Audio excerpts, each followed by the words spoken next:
I'm going to work, so I'm going to do a full-time job. Then I'm going to look after my household to make sure my children are okay if I have children. And then I'm going to make sure I support my friends and my family and my children and my extended family if my mother's still alive or my parents are alive, and whoever else needs my help. And then if I have a man in the mix and I have to support him too if he can't support me, then who's looking after me?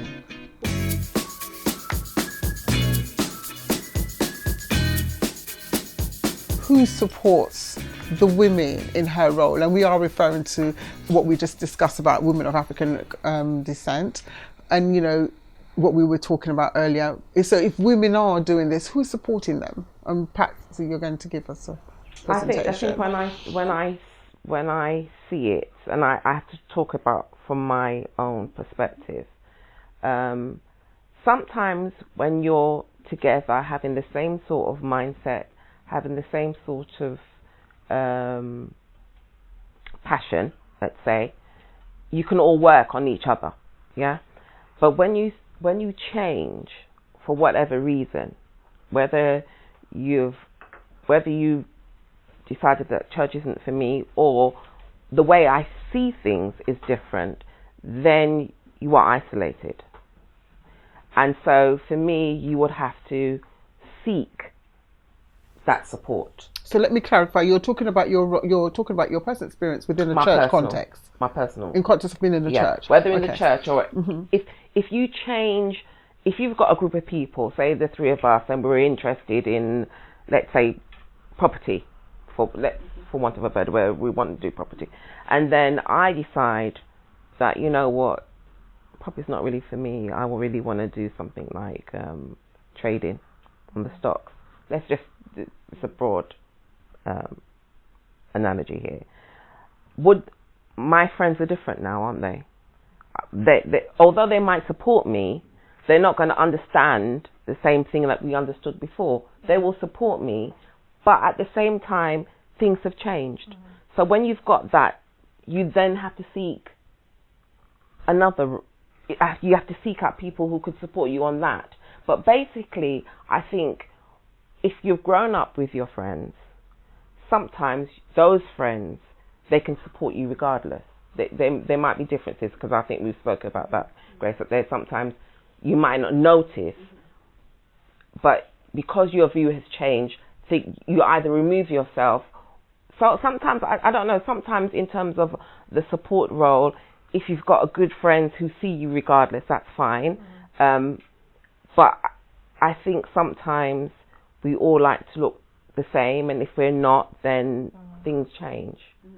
So I don't know. I think if we want support within ourselves, we've got our friends, but then sometimes for whatever reason, you might have to seek support from somewhere else. I don't know if that makes sense, but right. So that's my own view. Even within church, for instance, if I change my view on certain things, I will feel isolated because I'm not thinking the same as everybody else. So are you talking about, when you say everybody else, so you talk about your immediate circles of friends? Yes, immediate so circles because when I asked the question about who's going to support you in your role, so you're going to talk about if you were personally within your family, within your community, or your group of friends. If you feel you needed to lean on somebody at some point, it will be those friends, your immediate circles of friends. Yes. Yeah. Yes. But you're saying at some point, if they don't support you, you'd have to go to another. You have to. It's important for you if you're going to evolve, if you're going to change, or if you're going to, just as you grow up. Sometimes the same friends that you've had at the beginning, and I think all of us have had that. The same friends that we've had from the beginning is not always the same friends that we'll end with, because sometimes they're there for a season. But again, sometimes it's about you being conscious of the fact that you need support. Some people feel that they can't be supported, and so they have problems with mental health because they feel isolated. So that's the issue. And I think that a lot of women, I don't think that's just black women, feel that way. Does that make sense? Or am I? Do you understand what I'm saying? So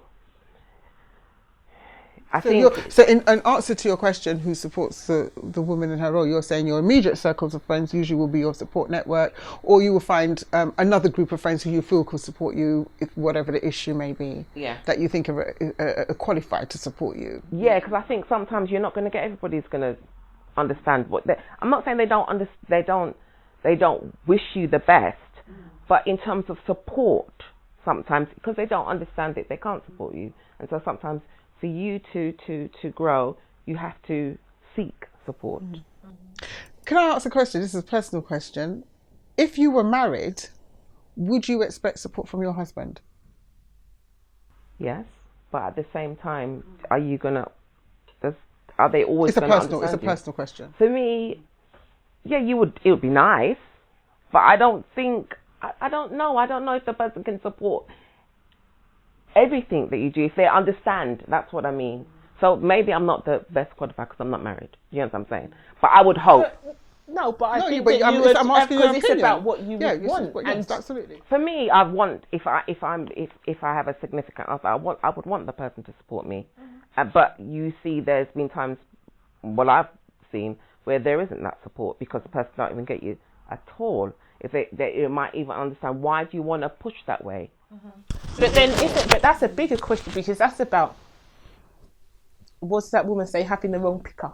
Because if somebody, regardless if I'm with you for 1 day or 10 years, if you ain't supporting me, if you ain't there for me, if you don't understand where I'm going, where I want to be, and if you ain't going to be there with me, then what are you doing here? Go and find her and let me find him, because you're wasting your time in this area, because it doesn't make any sense. Even if I just want to go to the corner shop, would you want me to stand in the shop by myself? Yeah. So I just think that's a bit, because it's about, if a man's going to be there, anyone, man, woman, whatever you are, whoever you are, if you're going to be in a relationship and have a partner, then there are certain expectations that you would expect in that relationship. And if they're not providing that, then what's the point?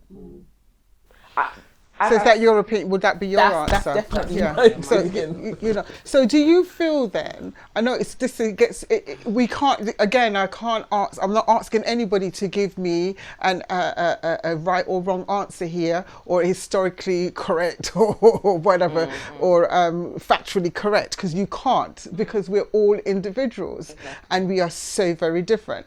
But in terms of women having a support, who would you if you were a part of a family? And I know nowadays the family structure we have, say within the UK, let's use the UK because we all live in the UK, is what we would call the most traditional one. Is, well, I'm trying to think now, is it the nuclear family? Is it still the nuclear? Is it still the man, the husband, the wife and the children? Is it changed now? Is it the blended, or is it the single adult household? Which one do you think there is? I'm just like, because I'm completely anti-imperialist, anti-colonial, anything that comes with that. I understand that a lot of these ideals are Victorian ideals, and I don't want to wear them because I see where they come from. I'm talking about, leave that. So in terms of family, but if I have a family structure, whatever that dynamic is, then my first and foremost support structure must come from those individuals, because we're sharing an experience, because my life experience affects your life experience. And so that's children, anyone who is in that household, anyone whose finances are dependent on other people's finance, anyone whose life is dependent on other people's life, then you must be there to support you, because it would make no sense for you to do anything else, because you directly benefit from anything that I do. I directly benefit from anything that you do. So why would I not support you and you not support me? Because I would be working against myself, and it would make no sense. For me, when I spoke about the support role, family is part of it, but again, there is times when your family might not understand you, but they want to support you. Do you understand what I'm saying? So when I was talking about in terms of support, it was more about a specific thing, whether it's a business or whatever. Then that's different. But I expect my family, if my brother or my sister are doing anything, I'm there 100%, because we're invested in that as a family. That's how people see us. If it's the Reeds or the Chambers or whoever, your family is there to support you. But the crux of the matter is that's not always going to be there. for whatever reason. And but I expect my family to support me, and they do. Just like I can support them, and just like I can support my friends that we grow for whatever venture they want to do. I want them to be able to phone me and say, Patsy, can you come and see? I'm going to do something. Can I support you? And I'm there 100%. See, I have a different expectation because I expect nothing. If I choose you, you are my partner in life, married or not married, and we choose to make a life together. Then we need to support each other because we've made this choice and we're doing this. And clearly we must have common goals or we wouldn't be there in the first place. Together. But my family, I don't expect them to do anything for me because my brothers and sisters are grown with their own families. If they can, they will. There is no expectations because I'm grown. So it's for my job to do for my family. And I will do for you because, of course, I want you to succeed. But because then you end up in situations and I can't remember TV. I was watching some kind of reality, I don't know, whatever. But the issue was husband or mum choose. Because the two of you can't be in this woman's life running it, and she's sitting down there trying to choose. Do I choose my husband, or do I choose mum, or do I choose my brother, or do I choose... And it's just like... No. I am all about when you make that commitment, your nuclear family is your priority. That does, you don't disregard your family, but your nuclear family is your priority. So if my brother, if my brother needed something and he knows I'm there for him always and forever, and my husband needed something, well, then I don't even need to answer because the both of you will know where I need to go. And it's just that simple in my eyes.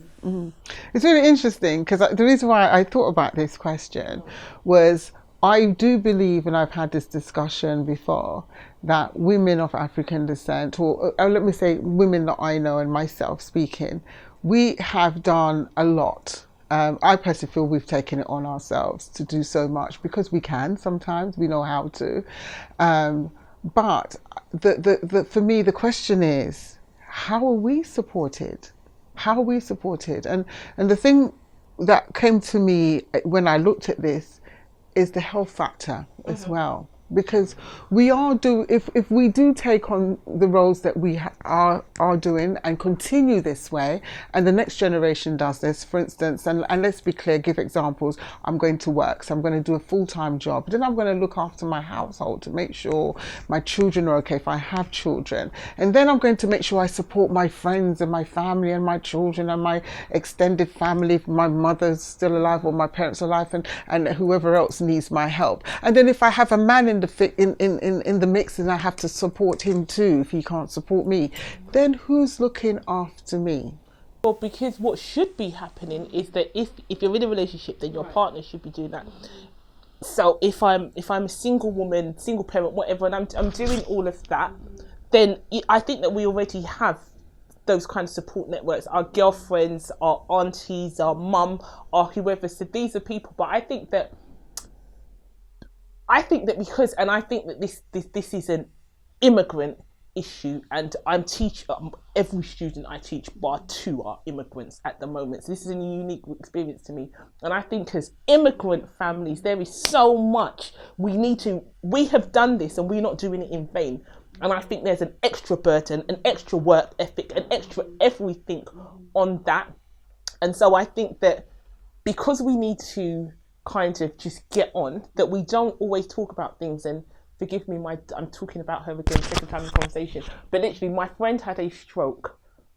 She's my age, she had a stroke, and she was dealing with this is someone who I speak to all the time, was dealing with so much stuff, and she never told me. All the time, she never told me all the stuff that she was dealing with, internalizing it. And, with my doctors, I really believe that contributed towards her stroke, because everything is internalized. And I talk about things all the time. I'm just a walker and talker, and I really don't care, because I refuse to keep it on the inside. I don't care who I talk to. I may never see you again, but it's on the outside. But I think that we too often keep things on the inside, and just not women. I think that black men do this a lot because they don't want to seem that they're not manly enough. and just walk around with all of this stuff on the inside. And I don't think that we're dealing with it. I think that other communities may be slightly more progressive in terms of looking at things, therapies and counselling and different things as approaches and things that you could do, whereas it's still very taboo. And I think there's something that we need to look past. But I think, if we look at our evolutionary journey, and I know I keep harping back to different things, but I think it is so important that, we may have had 30 years, but we're still coming. That's just a little bit. If we look at our experience to our parents' experience living in the Caribbean, I'm first generation. My mum wasn't born here. My dad wasn't born here. I'm first generation in this country. My son's second generation. So we are making our way. We are making our new norm. My mum's values are my values. I can see that some of the things that because I hold some of that, but I have new things for being black and British and my experience here. And I see my son with a different, being a millennial, and I see his friends and I see my students with a whole different set of values. And I think that in terms of these things that we're talking about, I don't think that our millennials are going to be talking about this. No. They have a different outlook. But this is we're the last, and I feel like I'm straddling two worlds. I think that I feel like I straddle because I fully understand this, and part of me is that, but I'm British, and I'm Generation X, but just, and so I'm kind of, I see both sides and I straddle both fences. And it's different, and I don't think our millennials have got these problems. They're too woke. These kids have got it done. I do. When you say got it done, what do you mean? I think that for me, I think that you talking about your feminism. I think that I've always been a feminist. I grew up with Margaret Thatcher being Prime Minister. I knew no different. So my whole childhood, she was Prime Minister. So my experience of women can and cannot do, I don't think I've really faced that so much because it just hasn't been an issue for me. A black issue, so when things I kind of think, but in terms of a woman, very recently have I really identified the barriers that are faced by women. I think barriers I've faced have been more to my colour than my gender. I think that these young people now coming up look at the world so differently. And they don't see things in the same way. I don't think that young girls are going to be readily well, they can't, because everyone needs to work now. It's just the reality of life. They can't take on those traditional family roles in the same way. They have to do things. And when you look at how new families, the different types of families and everything else, I don't think that young girls are taking on these roles. I don't think that young black children are as they face stuff, but I think that they're not as our parents came with the view that we're coming here for a better life, and there's certain things that you just need to shut up and take. And just get on. We need to get on with it. Get what you can and do. And I think that our millennials are making it. This is theirs. This is, I think that they've got it. When I look at my son and his friends, and I look at that, it's just, and I love it. It's just so different, and there's no. I really think so. Okay. To be honest, because I think it's a circle. I think it's come back full circle in terms of the way black people are perceived. The only thing now, it's like their own goal because they're killing themselves in terms of young people. So I don't see that there's everything all nice and. Okay. So I don't see that. How do you mean? I think in terms of racism will always play a part within this society. Whether they're young people of the same age, I think they're still going to have that issue of race. I still think it's going to be the dynamic that is going to cause a shift in dynamics. To me, it keeps the status quo. If we look at what's happening in the news today, is it much different from what happened in the 80s? I don't see the difference. I think now, we were talking about the stabbings of children. The difference is, it is not the police that is killing them. It is their own. They're against their own self. So now I think the dynamics have changed, but not for the better. I think now, in terms of what I see, do I fear how our black young people are now growing up, I say it because it's not the same. Whereas before we were fighting against racism, now we're fighting against each other, the killing, the self-hate of each other. Therefore, there is no wonderful, I feel happy for our young people today. I don't. I actually agree with Malona, and the reason why I agree with you, Malona, is on the contrary. While I do hear about 50 so-and-so boys of people being killed, I don't know the numbers because I got to be honest, I don't make that my focus because I know of so many young African Caribbean children. I don't know what to call them. Just call them people who are British, who have colour, who are doing fantastically well. They've gone to school. They've not got in trouble with the police. They've got jobs and they're doing very well. And I know too many of my friends, when I speak to them, and they way outnumber thousands, right? And for me, that optimism is what I'm banking on, and I'm hoping that the seeds will continue to grow. Not, the few little, because of social media, and let's look at it as it is.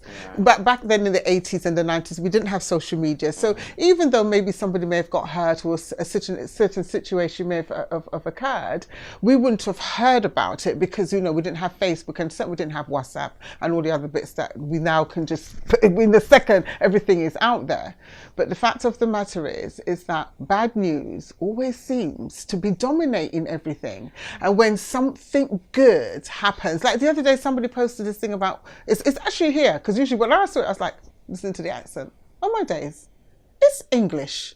And it's a guy, and I don't know his name because he didn't really. I don't know because there was a video that came to my WhatsApp, and he's got a group of young men, some academy or something. I don't know if you guys have seen it. Probably not. Made my point, right? And he's actually working with all of these young men, and I think it might be a mentoring scheme. That's what it looks like. But these were all British young men, and he's asking each of them, "What do you want to do?" They've all got an ambition. They're all heading somewhere, and this was several of them. All right. So my point is, I agree with you that I do believe that things are changing. I think that their experiences will continue to be. This is their home. They don't know anything else. I think that Britain has changed a lot. I worked in the community and I saw the changes.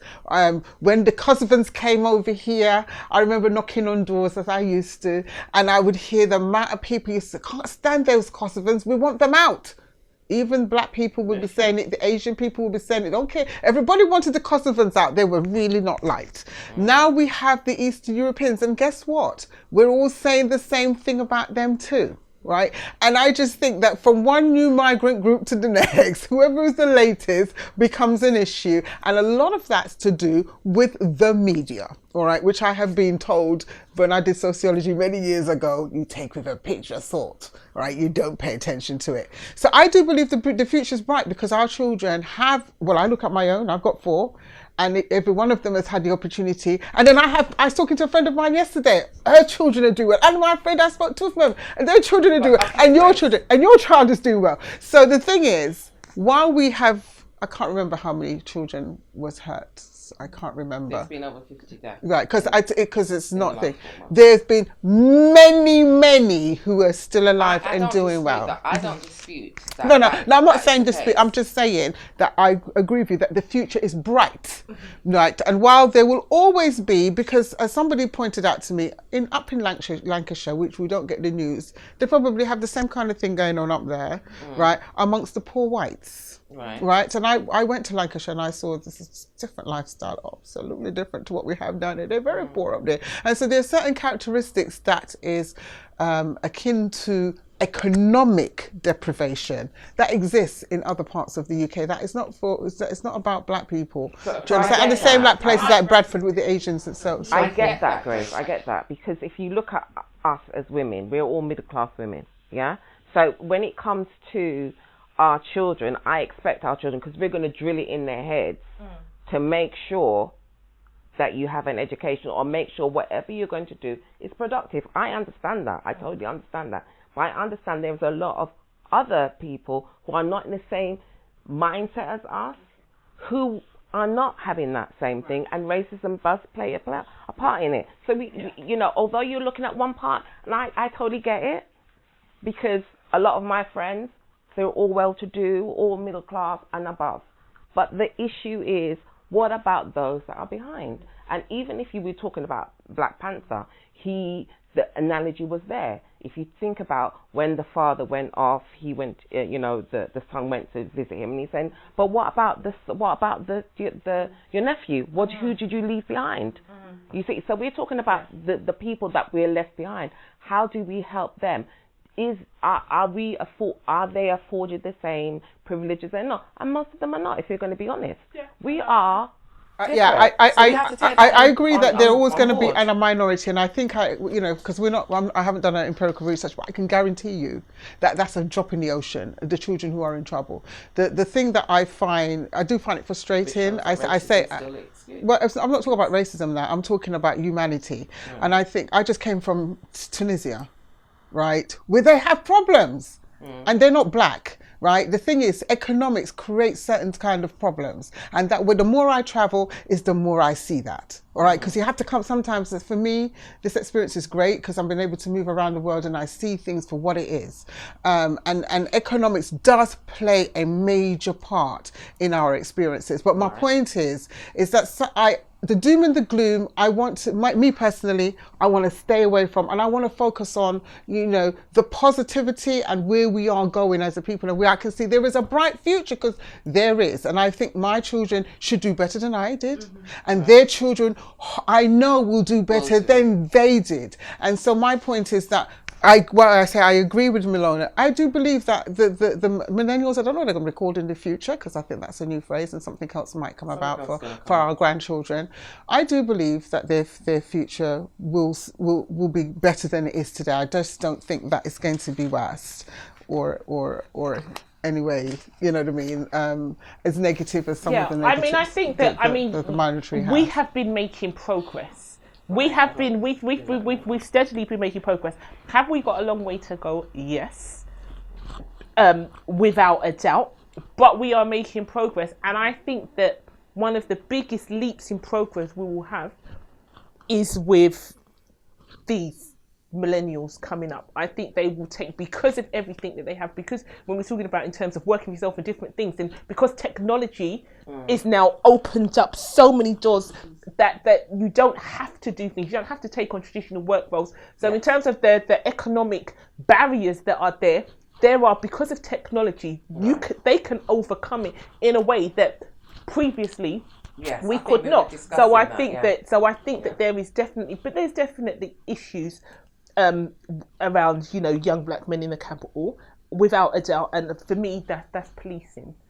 That policing is a huge part of why we're having this issue, because we're now at a point where they have given up on policing and are policing themselves, because not every kid that's walking around with the knife is part of a gang or anything else. They're just scared. Where are the police? They shouldn't be scared to walk down the street, because that's what we pay our taxes to be policed for. But we've got austerity. So we're not being policed. And when the police come, their attitudes, because they have such biases, that their attitudes to the people that they're supposed to be serving and protecting, they treat them as criminals. And I had an experience of that where I asked the police officer to come in and speak to my students who want to be policemen, and he couldn't, as he's talking to them, instead of saying, and when you're in the job and you see a criminal and you need to apprehend them, he said, and if I come for you, and he kept talking to them like those criminals, and I'm just sitting there like bewildered, like, do you not know where you are and why I asked you to come here? But you can't even help yourself. So there are issues. However, with all of those issues, I have faith that we're going to make advanced progress. I think the only way that we can make progress is if we invest in the future of our children. I'm not talking about the government. I'm talking about us being conscious enough to say, if you want to break that barrier, for them to feel that they can achieve what they want to do, I think we need to be active in that. And so that's active and not leaving it. And I'm going to bring that Black Panther movie. I think there were so many analogies on there, so many lessons that we could learn from that film. I could go on and on about that. But to me, that's That's what's going to make change. If we can therefore be a people who will then say, you know what, I'm going to help you. I'm going to share with you what I did to be successful. And I think the way for a lot of black people is to have their own businesses. Thank you for watching this video. I hope you enjoyed it. And if you did, just press the like. And if you would like to see more of us, please press subscribe and press the notification button. If you'd like to participate in the discussion further, you can also comment below. And please don't forget to share. Thank you.